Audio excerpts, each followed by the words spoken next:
नमस्कार। यदि आप एसिट्रोम या वारफेरिन नाम की दवाई खा रहे हो तो ये वीडियो आपके लिए है। मैं हूं doctor Vishal Kumar वानानी, heart specialist सूरत से।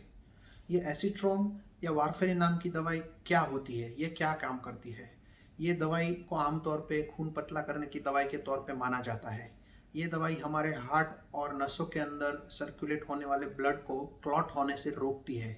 इन दवाइयों का उपयोग अलग अलग तरह की बीमारियों में होता है, जिनमें हार्ट के अंदर ब्लड क्लॉट हो गया हो, हार्ट की धड़कन अनियमित हो गई हो, हार्ट का वाल्व रिप्लेस करके मेटालिक वाल्व सर्जरी करके बिठाया गया हो, हमारे हाथ पैर की किसी नस के अंदर ब्लड क्लॉट होने की बीमारी हो, इन सब बीमारियों में ये दवाई का उपयोग होता है।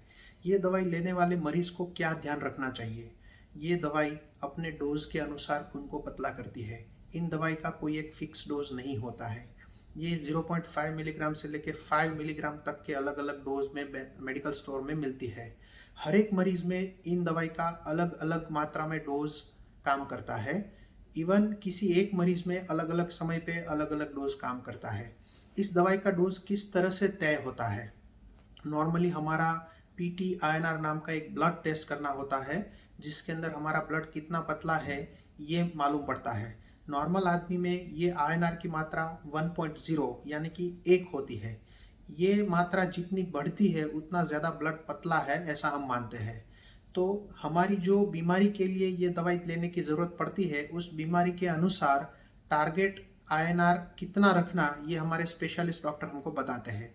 मान लो कि हार्ट के वाल्व की सर्जरी हुई है और हमारे डॉक्टर का कहना है कि आपका खून इतना पतला होना चाहिए कि आपका PTINR 2.5 से लेके 3.5 तक रखना है।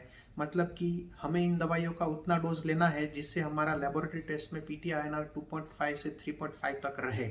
मान लो इससे कम INR होता है, उसका मतलब है कि जितना चाहिए उतना खून पतला नहीं हुआ है, इसलिए कहीं पे भी ब्लड क्लॉट होने की शक्यता है। मान लो अपर बॉर्डर से भी INR बढ़ जाता है, उसका मतलब है कि जितनी ज़रूरत है उससे ज़्यादा भी खून पतला है, इसलिए कभी भी कहीं से ब्लीडिंग हो सकता है। इसलिए हमारे जो स्पेशलिस्ट डॉक्टर्स हैं उनसे कहा गया जो PTINR का डोज का जो रेंज है उसके अंदर हमें मेंटेन करना होता है।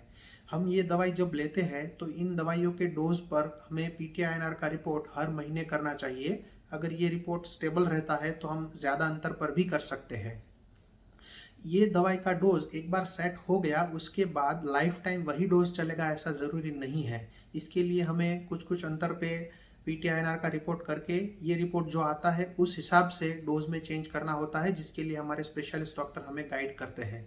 ये दवाइयों के साथ इसकी इफ़ेक्ट ठीक रहे इसलिए खाने में कुछ चीज़ों से परहेज़ करनी चाहिए, जैसे कि हरी सब्जी है, मेथी है, भाजी है, इन सब चीज़ों से परहेज़ रखनी चाहिए, क्योंकि ये सब चीज़ों को खाने में लेने से ये दवाई की इफ़ेक्ट कम हो सकती है। ये दवाई अगर चालू है और हमारा खून नियत मात्रा में पतला हो रहा है और मान लो हमें कहीं पे चोट आती है, हमें कहीं पे लग जाता है और ब्लीडिंग होता है, तो तुरंत हमें डॉक्टर के पास जाके चेकअप करवाना चाहिए और डॉक्टर की सलाह अनुसार इन दवाइयों का डोज चेंज करना चाहिए।